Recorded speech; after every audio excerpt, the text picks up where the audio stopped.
Faster than a speeding bullet. More powerful than a locomotive. Able to leap tall buildings at a single bound.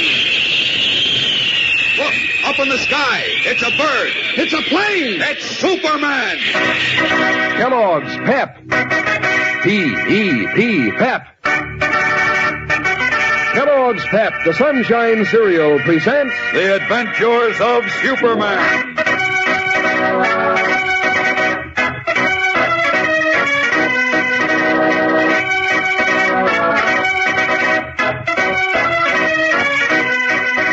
Today, Superman, in his search for the missing Lois Lane, finds himself confused and baffled by a mystery with frighteningly ominous overtones.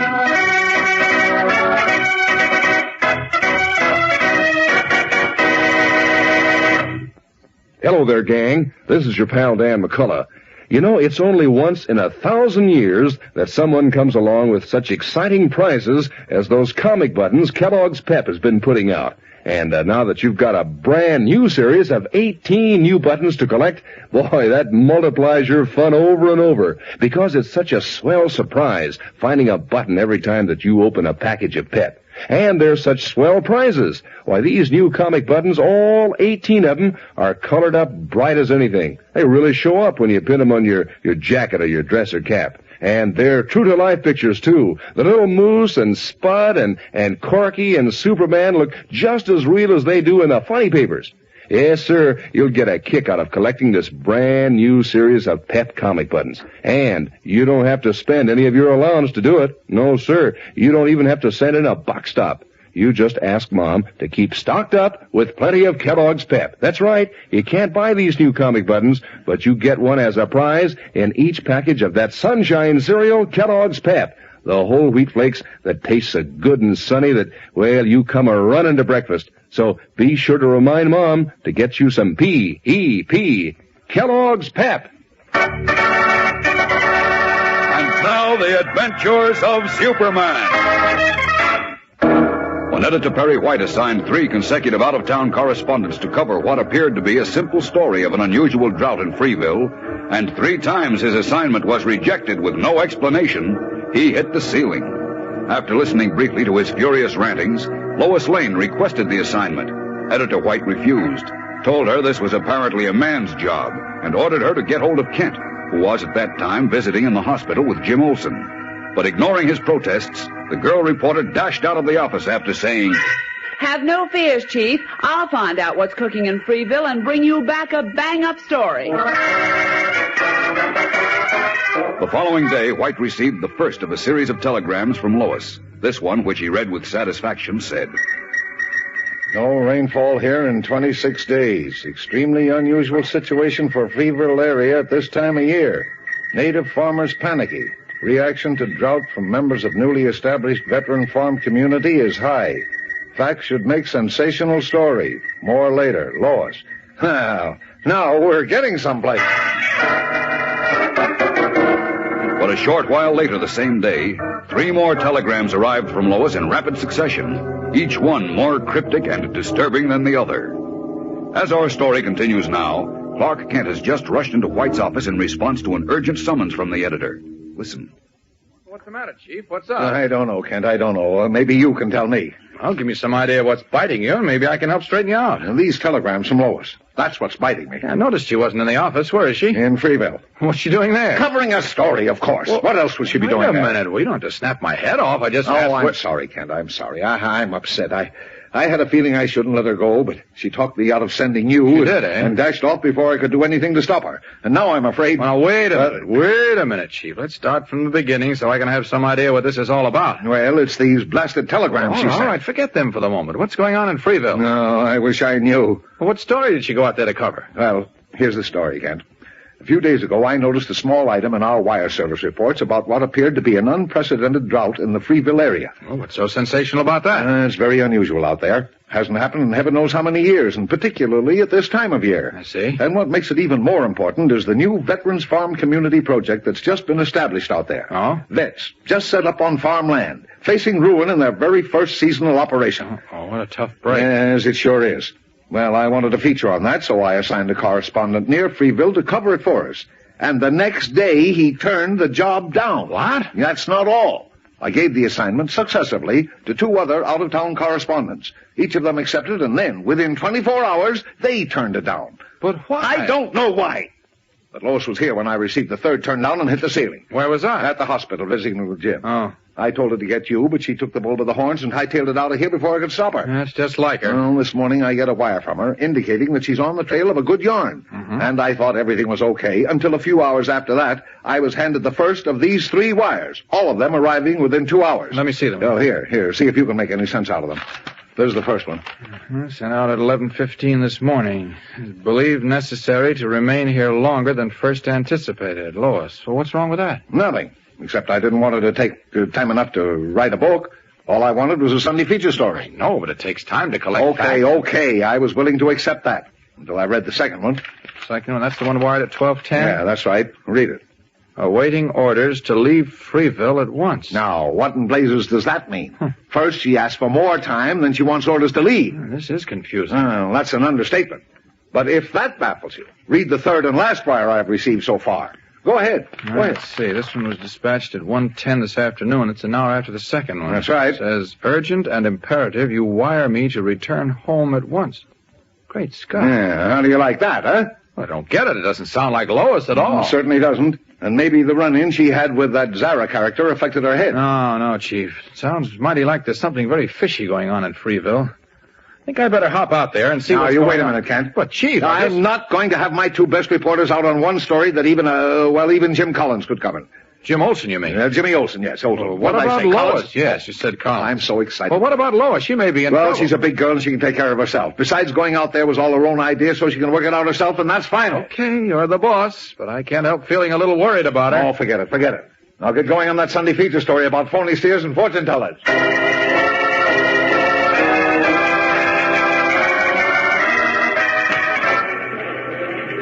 I just saw Beanie bringing you this telegram. It's important, so I took it from him and brought it in. Say, maybe it's from Lois. Well, it's date marked Freeville, but I don't think... Here, let me have it. All right, here. Now, don't get excited, Chief. What do you mean? What's there to get excited about? Well, you'll see. Good Godfrey. Look what this says, Ken. Yeah, I know. You know. Oh, I can guess. No, you can't. Read it. All right. Warn you to order Lois Lane out of Freeville immediately. Signed, a friend. Great Caesar's ghost. Now, what in the world is going on in Freeville? I don't know, Chief, but I don't like the sound of it. Neither do I, but... There's only one way to find out, and that's just what I'm going to do. Now, wait, Kent, wait. Where are you I'm going to zip out to Freeville. You'll hear from me later. So long. Rushing from Perry White's office, Clark Kent dashes into an empty storeroom where, behind the locked door, he quickly strips down to the red and blue costume of Superman. A moment later, he opens a window. Up, and away!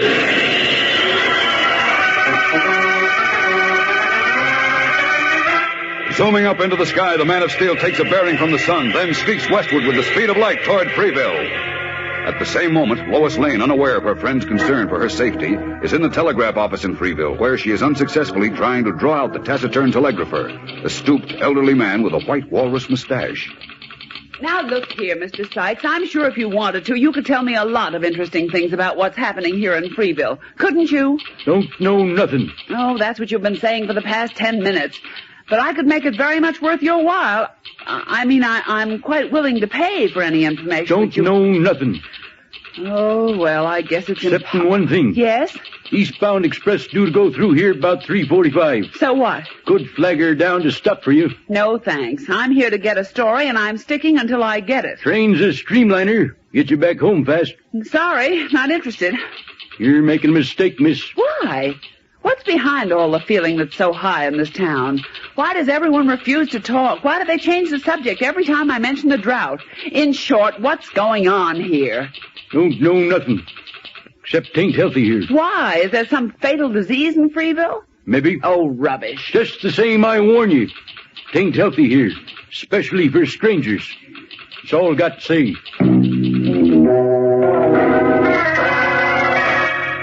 Momentarily shaken by the aged telegrapher's ominous warning, Lois Lane stares at him open-mouthed. Then, turning on her heel, she strides out of his office and into the street. Will Superman arrive before Lois, disregarding the warning, walks into trouble? We'll know more in a moment when we return for the startling climax of today's story. So stand by. Yes, sir, the mothers of all the gang are sure being rushed for lots of Kellogg's Pep these days because, of course, it's such a sunny, golden, toasted whole wheat flake cereal. And because it's the prize package where you get those exciting comic buttons in Pep's brand new series. Real true-to-life pictures of your favorite funny sheet characters. A brand new series of 18 different buttons, like the Little Moose and Judy and Corky, and 4 from Dick Tracy, and Vitamin Flintheart, and Superman, of course. And you know, it's no end of fun to compare notes with your friends and see who's got the most different buttons, and to trade duplicates, too. And these Pep comic buttons are so easy to get. You don't send in any money, not even a box top, and you can't buy them anywhere. All you do is to look for your comic button inside each package of Kellogg's Pep. And look for some mighty swell eating at breakfast, too, because Pep is called the Sunshine Cereal. It's doggone sunny tasting and delicious, and it's good for you. It gives you vitamin B1 and energy vitamin and that important sunshine vitamin D that Mom knows that you need so much. So tell Mom that you'll eat lots of P-E-P, the Sunshine Cereal, Kellogg's Pep. As our story continues, Superman has arrived in Freeville and, resuming the guise and garb of mild-mannered Clark Kent, talks with the desk clerk at the Central Hotel. Could you tell me what room Lois Lane is in? Why, she's, Lois Lane. Yes, the Metropolis Daily Planet reporter. Yes, Miss Lois Lane. Why, Miss Lane's not in her room. That is, Yes? Well, she left here. Left? That's right, sir, about, 10 minutes ago. You mean she checked out? Excuse me, sir, I'm very... But wait a minute. I wonder what's wrong with him.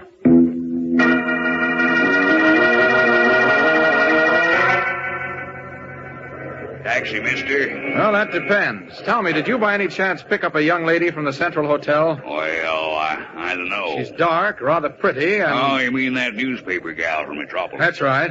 Nope, said she'd rather walk this time. Oh, I see.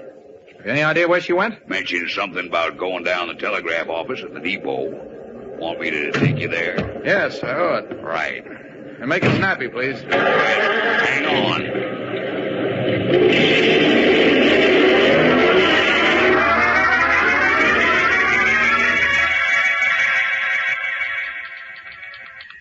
Say you haven't seen Miss Lane, Mr. Sykes? Not for over an hour. Well, that's odd. The cab driver said she started walking over here about 10 minutes ago. Certainly she should have been here by this time. Might have stopped somewheres on the way. No, I'd have seen her. How's that, mister? Never mind. The point is she isn't here, nor any place between here and the hotel, and she couldn't have just vanished into thin air. Could be. Could be. Are you kidding? Nope. Stranger things than that have happened in this town. Well, great Scott, what in the world is going on here? Completely baffled by the strange and mysterious attitudes of the Freeville natives, Clark Kent is stunned into momentary immobility. What is going on in Freeville? Why do the natives refuse to discuss the drought? And who is behind the mysterious telegrams suggesting that Lois Lane be recalled from her assignment? And what is even more important, has Superman arrived on the scene too late to keep the girl reporter from plunging into trouble? This is just the beginning of a new and thrilling story, gang, so stay with us. Be sure to tune in again tomorrow to learn of more startling angles uncovered by Superman. Don't forget, tomorrow join us again at this same time on this same station. And remember, for breakfast, it's Kellogg's Pep. For excitement, the adventures of Superman. Superman is a copyrighted feature appearing in Superman DC comic magazines and is brought to you Monday through Friday at this same time by Kellogg's Pep, the Sunshine Cereal. Say, what'll you have, gang? Kellogg's Corn Flakes, Rice Krispies, Pep, or one of your other favorite Kellogg's cereals? Well, you can take your pick every morning at breakfast when Mom sets out Kellogg's Variety. That's the white, green, and red package with 10 individual packages, each with one serving just for you. One day you'll choose a shredded cereal, next day one that's popped, next day a flaked cereal made from corn, wheat, or rice. Everyone's a treat because it's a favorite Kellogg cereal. It's a grand variety to make breakfast a picnic of fun. fun because it's Kellogg's Variety. Remind Mom to get you Kellogg's Variety. And be sure to be with us tomorrow for the thrilling adventures of Superman. This is the Mutual Broadcasting System.